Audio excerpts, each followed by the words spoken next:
तो आज के इस वीडियो में हम लोग जानेंगे कि कितने तरह का ट्रेडिंग होता है, कितने तरह के ट्रेडर होते हैं, कितने तरीके का मार्केट होता है। हर चीजों का कंप्लीट नॉलेज होना बहुत ज्यादा जरूरी है। अधूरा ज्ञान कभी भी आपको कॉन्फिडेंस नहीं दिला सकता। मे बी आपको लगे कि ये नीड है या नहीं है, बट अगर आपको पता रहेगा तो आपके अंदर कॉन्फिडेंस ऑटोमेटिकली डेवलप होगा। तो चलो वीडियो को स्टार्ट करते हैं। देखो कितने तरीके का ट्रेडर होता है, कितने तरीके से ट्रेडिंग होता है एंड कितने तरीके का मार्केट होता है। ये तीनों चीजें आज हम लोग सीखने वाले हैं। तो सबसे पहला चीज जो है, कितने तरीके का मार्केट होता है। ठीक है, सिंपल। पहला होता है इक्विटी मार्केट। क्या है equity market? Like state bank of India का स्टॉक, रिलायंस का स्टॉक, जो भी एक कंपनी का एक इकाई होता है, स्टॉक हम लोग खरीदते हैं, उसको अगर बाय सेल करते हैं। जैसे कि यहाँ पे आपको रिलायंस दिख रहा है, ये रिलायंस इक्विटी है। इस मार्केट में अगर आप ट्रेड करते हो तो आप इक्विटी ट्रेड करते हो। अभी देखो ये कुछ रटने वाला चीज नहीं है, बेसिक बताऊंगा तभी ना एडवांस बता पाऊंगा। दूसरा क्या है? डेरिवेटिव। अब जरूरी नहीं है जो डेरिवेटिव है वो इक्विटी का ही डेरिवेटिव हो। अभी फिलहाल हम लोग इक्विटी का डेरिवेटिव समझ रहे हैं। तो इसका मतलब ये है कि जो डेरिवेटिव है, जिसमें हम लोग फ्यूचर ट्रेडिंग करते हैं, बैंक निफ्टी इंडेक्स वगैरह ट्रेड करते हैं, ऑप्शन ट्रेडिंग करते हैं, ये सारा डेरिवेटिव मार्केट है और इसका अपना कोई वैल्यू नहीं होता है। जैसे कि ये इक्विटी मार्केट में आप रिलायंस का जो चार्ट देख रहे हो डेली कैंडल में, अगर आप 5 मिनट के टाइम फ्रेम पे अगर हम लोग चार्ट देखें तो जो भी प्राइस मोमेंटम दिख रहा है कि यहाँ खुला, इतना नीचे गया, फिर सपोर्ट लेके इतना ऊपर गया, अगर आप इसका फ्यूचर भी देखो तो एग्जैक्टली सेम है, बट सेम नहीं रहता है।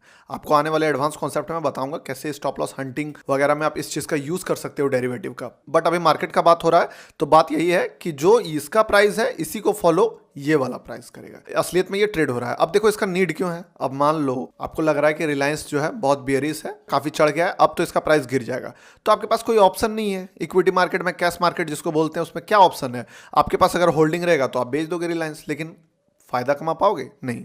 अगर आपको लग रहा है कि रिलायंस का प्राइस चढ़ेगा तो आप बाय कर सकते हो, रिलायंस को स्टॉक बाय कर सकते हो। लेकिन अगर आपको लग रहा है कि रिलायंस का प्राइस गिर जाएगा तो सिर्फ इंट्राडे में ही इक्विटी को आप सेल कर सकते हो।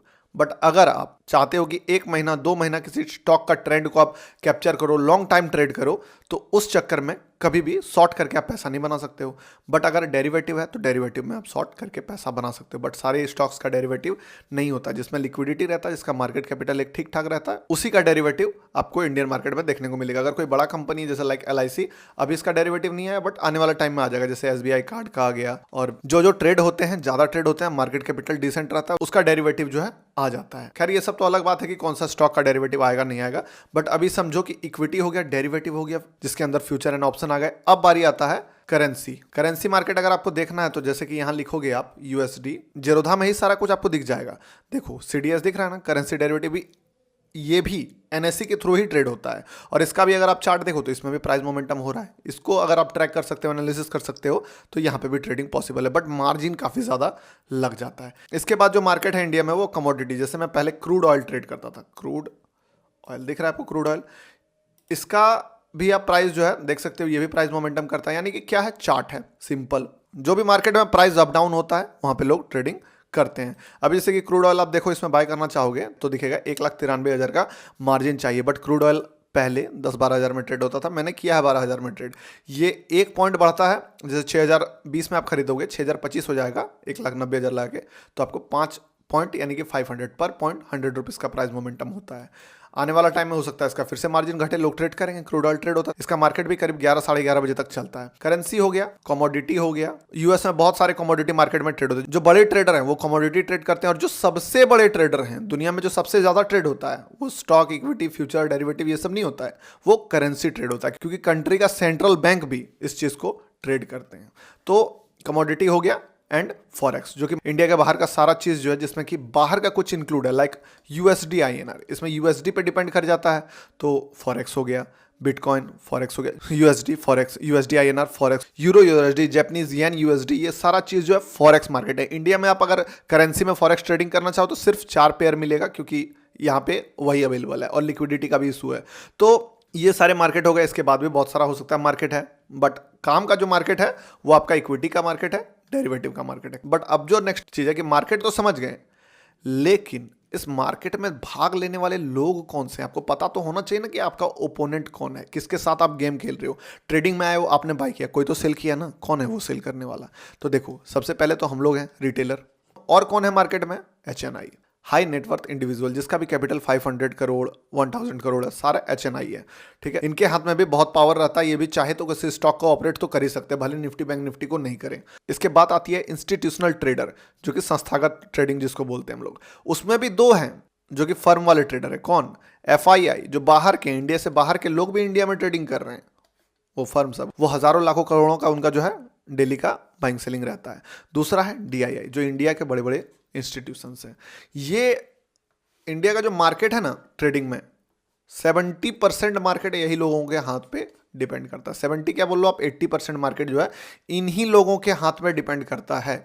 बाकी हम लोग तो सोचो एक प्यादे हैं इस गेम के। कि आपने देखा होगा 2021 के बजट में मार्केट 2 से 3 दिन में करीब 10-15% चढ़ गया था। 4 से 5 हजार पॉइंट का जो है बैंक निफ्टी ने हाई लगाया था। कोई भी रिटेलर, एचएनआई, किसी का बाप का दम नहीं है कि इतना प्राइस को मोमेंटम करा दे। क्यों हुआ था? क्योंकि एफआईआई ने बहुत दबा के बाई किया था। तो जब भी एफआईआई बहुत ज्यादा बुलिश रहेगा इंडिया में, बहुत ज्यादा बाइंग करेगा, तो मार्केट को ऊपर जाना ही जाना है। और अगर एफआईआई सेल कर रहा है तो बहुत ज्यादा ही प्रेशर, ताकत लगाना पड़ेगा ब्रेक इवन बराबर रहने के लिए भी मार्केट में। क्योंकि अभी का सिचुएशन में बहुत सारे डोमेस्टिक ट्रेडर आ गए हैं, रिटेल ट्रेडर आ गए हैं, बट फिर भी हम लोगों के पास कितना कैपिटल है? मान लो एक इन्वेस्टर ही आता है मार्केट में, तो उसके पास 10 लाख, 20 लाख, 5 लाख, इस तरह करके 100 आदमी भी जमा होगा तो कितना हो जाएगा? 10 करोड़। 1000 आदमी भी होगा तो 100 करोड़, 10,000 आदमी भी होगा तो 1000 करोड़। उनका कैपिटल 1 लाख, 1.5 लाख करोड़ से भी ऊपर का रहता है। उनके पास फंड की कोई कमी नहीं रहती है। वो अपना 1% भी पैसा इंडिया के मार्केट में नहीं लगाते हैं। सोचो कितना पैसा है उनके पास। तो गेम तो लगभग लगभग इन्हीं पे डिपेंड करता है। आप इसको मार्केट मेकर बोल लो, जो भी बोल लो, ऑपरेटर जो हम लोग वर्ड सुनते हैं, ठीक है, ये सारा चीज मिलके बनता है ऑपरेटर। इसी तरह के और भी बहुत सारे पार्टिसिपेंट्स हैं। इन्वेस्टर का भी बहुत बड़ा रोल होता है ट्रेडिंग में। कैसे? हाल फिलहाल बायोकॉन नाम का स्टॉक लास्ट के 5 मिनट में 7% गिर गया। 7% कैसे गिर गया? क्योंकि एक इन्वेस्टर ने अपना 8 करोड़ का माल बेच दिया मार्केट प्राइस में, डायरेक्टली आके ऑफलोड कर दिया। तो ये सारा चीज, कितना बार मार्केट क्रैश का भी आप खबर सुने होगी, लेयर कर करके मार्केट क्रैश हो गया, बहुत सारा न्यूज इस तरह। शायद आपने एक घटना भी सुना होगा कि किसी एक ट्रेडर ने मार्केट क्रैश करा दिया था, बाद में जेल वेल भी उनको हुआ, यही लेयरिंग कर करके।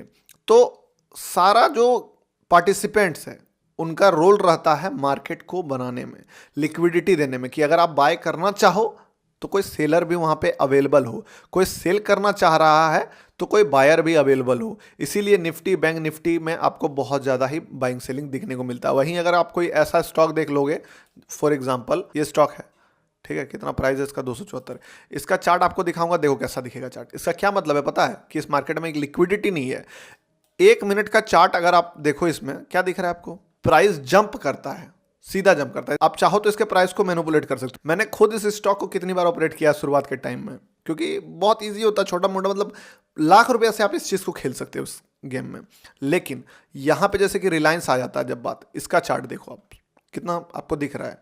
Plane chart. क्यों? क्योंकि यहाँ पे बायर भी उतने मात्रा में है, सेलर भी उतने मात्रा में। जैसे कि इतना बड़ा एक फॉल दिख रहा है आपको, यानी कि कोई बड़ा ऑर्डर पंच हुआ है। टाइम पास जोन दिख रहा है, यानी कि बड़े प्लेयर अभी इंटरेस्टेड नहीं है। लेकिन जैसे बड़े प्लेयर इंटरेस्टेड होते हैं, देख लो, जितना मोमेंटम इतना मिनट में नहीं आया, उतना मोमेंटम इतना ही 2 मिनट में, 3 मिनट में आ जाएगा। तो बड़े प्लेयर के हाथ में भी बहुत बड़ा गेम होता है। जब तक इंटरेस्टेड वो नहीं है, आपको छोटा छोटा छोटा छोटा कैंडल दिखेगा। जो रिटेलर हैं या फिर छोटे लेवल के लोग हैं, वो प्राइस को ऊपर नीचे कर रहे हैं। पर जहां ही कुछ बड़ा इस तरह का दिखने को मिला, देखो क्या होता है। अब जैसे कि बायोकॉन का बात मैंने बताया था कि सेल हुआ था, चलो दिखाई देता हूं आपको। बायोकॉन चार्ट देख लो आप इसका, जब तक ट्रेड हो रहा था प्राइस का कैंडल का साइज देख लो आप, क्या कैंडल का साइज है। लेकिन एक बार जब एक बड़े इन्वेस्टर ने ऑर्डर पंच किया, तो कितना परसेंट का मोमेंटम है यहाँ से यहाँ तक? करीब करीब 7.5% का। कितना मिनट में ये आया ये मोमेंटम? अगर इसको हम 1 मिनट का भी कर दें चार्ट तो समझ में आ जाएगा। तो आप देखो कितना बड़ा मोमेंटम 1 मिनट में ही आ गया एक स्टॉक में, यहाँ से लेके 7% में। कुछ कुछ चीज़ है जो कि हिडन है, आपको अभी समझ में नहीं आएगा। धीरे धीरे रिसर्च करोगे, खुद जानोगे तो समझ में आएगा। 3:24 बड़ा ही क्रूशियल टाइम होता है। मोस्टली ब्रोकर्स का जो बायर सेलर होते हैं, उनका टाइम होता है स्क्वायर ऑफ करने का। आप देखो, दिख रहा है ये क्या है? ऑर्डर पंच। अगर ये 3:29 में आता तो समझ में आता है, बट इतना बड़ा ऑर्डर पंच हुआ, इतना बड़ा ऑर्डर लगाया है एक इन्वेस्टर ने, सिर्फ 7-8 करोड़ का माल बेचा, मार्केट यहाँ से यहाँ लुढ़क गया। फिर बाय हुआ, सेल हुआ, लोगों को अपॉर्चुनिटी दिखा, ये हुआ। तो यही सारे ट्रेडर मार्केट को बनाते हैं। कौन बनाते हैं? जैसे रिटेलर, एचएनआई एंड इन्वेस्टर। देख लो एक ही कैंडल में सब कुछ दिख गया। तो इतना तरह का पार्टिसिपेंट्स है मार्केट में। इसके बाद क्या बारी आती है? कितने तरह का ट्रेडिंग हम लोग कर सकते हैं। ये बहुत ही जबरदस्त चीज है। मेरा एक फ्रेंड है, वो सिर्फ एक स्टॉक का फ्यूचर बाय करता है। मान लो उसने बाय किया एचडीएफसी बैंक, उसको 3 महीने आगे का फॉरवर्ड कॉन्ट्रैक्ट बाय करता है। यानी कि अभी मार्च चल रहा है तो अप्रैल, मई, जून का फ्यूचर लेगा, थोड़ा महंगा सही, जून का लेगा एंड उसको होल्ड करता है और एक लॉट में वो जितना राइड हो सकता है उतना राइड करता है उसको। एक एक लॉट में 1.2 लाख 1.3 लाख का प्रॉफिट बनाता है, एक एक लॉट में लॉस भी 30-40 हज़ार का देता है।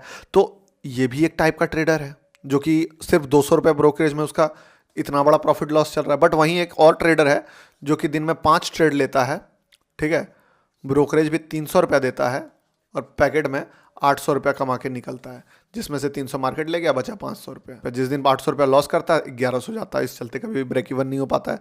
क्यों? तो क्योंकि वो स्कैल्पिंग करता है। तो कितने तरह का ट्रेडिंग है, सिंपल जानने के लिए चले जाओ चार्ट पे, कुछ नहीं करना है। 1 मिनट का टाइम फ्रेम में अगर कोई बंदा ट्रेड कर रहा है, यानी उसको यहाँ बाय करना है, यहाँ सेल करना है, यहाँ सेल करना है, यहाँ जो भी उसका एनालिसिस है, within a minute buy करेगा, एंट्री करेगा, एग्जिट करेगा, हाई क्वांटिटी के साथ जल्दी से जल्दी प्रॉफिट बना के मार्केट से निकलना है, छोटा से छोटा लॉस दे देना है मार्केट में और निकल जाना है, उसको कहते हैं स्कैल्पर। स्कैल्पिंग बहुत होता है, लेकिन स्कैल्पिंग के लिए क्या चाहिए?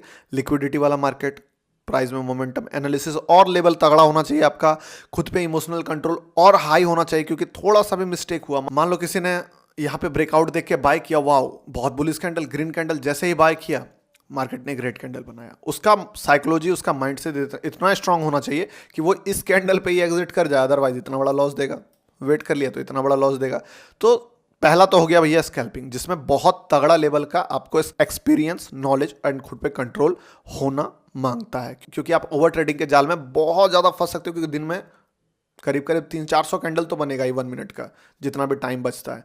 दूसरा, इसी चीज़ को अगर हम लोग 5 मिनट के कैंडल पे आ जाएं तो क्या हो गया? इंट्राडे ट्रेडिंग, छोटा मोटा टाइम फ्रेम में इंट्राडे ट्रेडिंग। अब इसमें भी एक दिन में कितना कैंडल बन रहा है? यहाँ से यहाँ तक कैंडल बन रहा है। इसमें थोड़ा सा स्कैल्पिंग के मुकाबले कम स्किल चाहिए, क्योंकि आपका डिसीजन पावर उतना जल्दी यूज नहीं करना है आपको कि तुरंत क्विक डिसीजन लेना, थोड़ा आपको टाइम मिलता है, थोड़ा सोच समझ के आप ट्रेड लेते हो। लाइक यहाँ पे अगर आप ट्रेड लोगे, जो कि सेटअप बन रहा है मुझे यहाँ दिख रहा है, तो इसमें आपके लिए थोड़ा सा स्टॉप लॉस के लिए भी समय है, प्रॉपर टाइम से स्टॉप लॉस दिया, प्रॉपर टाइम से टारगेट के लिए वेट किया आपने, एंड बहुत ज़्यादा ही हड़बड़ी में आपको डिसीजन लेना नहीं पड़ेगा। बट यहाँ पे भी आपका मेंटल कमांड तगड़ा लेवल पे होना जरूरी है एक हाई टाइम फ्रेम के ट्रेडर के मुकाबले। अब इसके बाद आ जाता है 15 मिनट, है तो ये भी डे ट्रेडिंग, बट इसमें क्या हुआ, थोड़ा ज़्यादा लॉन्ग टाइम में आप ट्रेडिंग किए। इसके बाद आ जाता है 1 आवर कैंडल। अब क्या है कि आप मान लो इस हैमर पे एंट्री करोगे और मार्केट में राइड करोगे, मान लो यहाँ पर एग्जिट किए, तो आप छोटा मोटा स्विंग ट्रेडर बन गए हो, शॉर्ट टाइम वाला स्विंग ट्रेडर। ये भी ट्रेडिंग बहुत अच्छा है, बहुत ज़बरदस्त है। इसमें स्टॉप लॉस ज़्यादा हंट नहीं होगा, बहुत ज़्यादा ही आप ओवर ट्रेडिंग के जाल में नहीं फंसोगे, बहुत ज़्यादा ही आपको तुरंत क्विक डिसीजन लेना नहीं पड़ेगा। ये स्टॉक नहीं चला, इस स्टॉक में जाता हूँ, इस स्टॉक नहीं चला, बैंक निफ्टी का ऑप्शन खरीद लेता हूँ, ये नहीं चला, अगला ट्रेड में, क्योंकि एक ट्रेड अगला मिलने में भी आपको 2 से 3 दिन लगेगा। तो इस चक्कर में क्या होगा, जो भी ट्रेड होगा परफेक्ट ट्रेड होगा, जो भी ट्रेड होगा सोचा समझा ट्रेड होगा। तो अगर आपका मेंटल कैपेबिलिटी नहीं है, छोटे टाइम फ्रेम में आप डिविएट हो जाते हो, अपने पाथ से भटक जाते हो, तो फिर शॉर्ट टाइम फ्रेम में आपका ट्रेडिंग बहुत अच्छा है। इसके ऊपर अगर आप वनडे में आ जाते हो तो आप हो जाते हो swing trader and short time trader. मान लो आप यहाँ बाय करोगे, फ्यूचर यहाँ शॉर्ट करके रखे हो, यहाँ पर कवर अप कर रहे हो या जो भी कर रहे हो, तो आप एटलीस्ट आपका ट्रेड 4 से 5 दिन 10 दिन चल रहा है, तो आप एक स्विंग ट्रेडर हो। इसके ऊपर डेली कैंडल में ही अगर आप थोड़ा लंबा टाइम फ्रेम का देख रहे हो, मान लो यहाँ बाय करके इतना बड़ा टाइम पीरियड आप कैप्चर करना चाहते हो, एक बड़ा ट्रेंड कैप्चर करना चाहते हो, तो आप एक शॉर्ट टर्म ट्रेडर हो। और इसी को अगर आप बोलो वीकली कैंडल में अगर हम लोग आ जाते हैं इस चीज़ में, और आप 6 महीना साल भर के लिए पोजीशन को होल्ड करना चाहते हो, तो आप एक शॉर्ट टर्म इन्वेस्टर भी हो गए। और अगर इसी स्टॉक को आप देख रहे हो कि इसका बिजनेस बढ़िया, इसका कंपनी बढ़िया, मैं इस स्टॉक का मालिक बनना चाहता हूं, मैं इस स्टॉक में, इस कंपनी में हिस्सेदारी के पॉइंट ऑफ व्यू से एंट्री करते हो, तो आप एक इन्वेस्टर हो गए हो। देखो, लोग अपने आप को इन्वेस्टर कहते हैं, बट वो इन्वेस्टर रहते नहीं है, वो स्विंग ट्रेडिंग कर रहे हैं, वो स्टॉक ट्रेडिंग कर रहे हैं, बट कह रहे हैं कि मैं इन्वेस्टर हूं। इन्वेस्टर वो है जिसका माइंडसेट स्टॉक को बाय करने से पहले वो है कि मैं इस कंपनी में हिस्सेदारी ले रहा हूं, ना कि स्टॉक ले रहा हूं, ना कि मैं देख रहा हूं थोड़ा बढ़ जाएगा बेच दूंगा, तो वो ट्रेडिंग ही कर रहा है। इन्वेस्टर वो है जो उस कंपनी का हिस्सेदारी खरीदा है, जो कंपनी का पोर्शन चाहता है। बाकी अगर आप प्रॉफिट कमाने के व्यू से उस स्टॉक में घुस रहे हो कि अगर 6 महीना प्रॉफिट मिल गया निकल जाऊंगा, तो वो भी एक टाइप ऑफ ट्रेडिंग ही है। तो इतने तरह का ट्रेडिंग है, इतने तरह का ट्रेडर है मार्केट में, और इतने तरह का मार्केट है। सारा कुछ आशा करता हूं कि समझ में आ गया होगा। थोड़ा सा ये थ्योरी वाला वीडियो था, पर क्या करें, जरूरी है। बेटर है कि आपका नॉलेज बढ़िया हो, बेटर है कि आपका फंडामेंटल स्ट्रांग हो, तभी जाके मैं जब आपको स्कैल्पिंग स्ट्रेटेजी दूंगा, स्विंग ट्रेडिंग स्ट्रेटेजी दूंगा, BTST स्ट्रेटेजी दूंगा, ऑप्शन में ट्रेडिंग बताऊंगा, तो आप समझ पाओगे ढंग से कि कैसे करना है, क्या साइकोलॉजी। जैसे अभी मैंने आपको इस वीडियो में क्या बताया कि अगर आप स्कैल्पिंग करते हो तो आपका माइंडसेट बहुत तगड़ा लेवल पे सही होना जरूरी है। साथ ही आपका इमोशनल कंट्रोल बहुत ही स्टेबल होना चाहिए। तो अगर आपका इमोशनल कंट्रोल बहुत ज़्यादा स्टेबल नहीं है तो इसका मतलब ये थोड़ी ना कि आप ट्रेडर नहीं बनोगे। आपको लॉन्ग टाइम फ्रेम में जाना होगा, आपको 1 आवर टाइम फ्रेम में जाना होगा। तो मैं आपको आने वाले वीडियोस में ये भी बताऊंगा कि आप अपने लिए सबसे बेस्ट मार्केट कैसे ढूंढोगे। देखो, पैसा तो हर जगह बनेगा, चाहे आप स्विंग करो, स्टॉक करो, इंट्राडे करो, स्कैल्पिंग करो। मैं अपने एक्सपीरियंस से बता रहा हूँ, हर जगह पैसा बना सकते हो। आपको डिसाइड करना है कि आपके लिए सबसे बढ़िया ट्रेडिंग कौन सा है, आपके लिए सबसे बढ़िया मार्केट कौन सा है, एंड आपके लिए सबसे बढ़िया टाइम फ्रेम कौन सा है। तो आने वाले वीडियोस में ये सब डिस्कस करेंगे। थोड़ा टाइम लग रहा है बट टेंशन नहीं लो, बहुत जल्द सारे वीडियोस आ जाएंगे और एक से बढ़कर एक पावरफुल स्ट्रेटजी में विथ प्रूफ विथ एग्जाम्पल देने वाला हूं। यूट्यूब में जो वीडियो आता है वो भी देखिए, वहां पे भी पावरफुल वीडियोस रहते हैं। मिलते हैं अगले वीडियोस में, इसके आगे का डिस्कशन करते हैं वहां पे।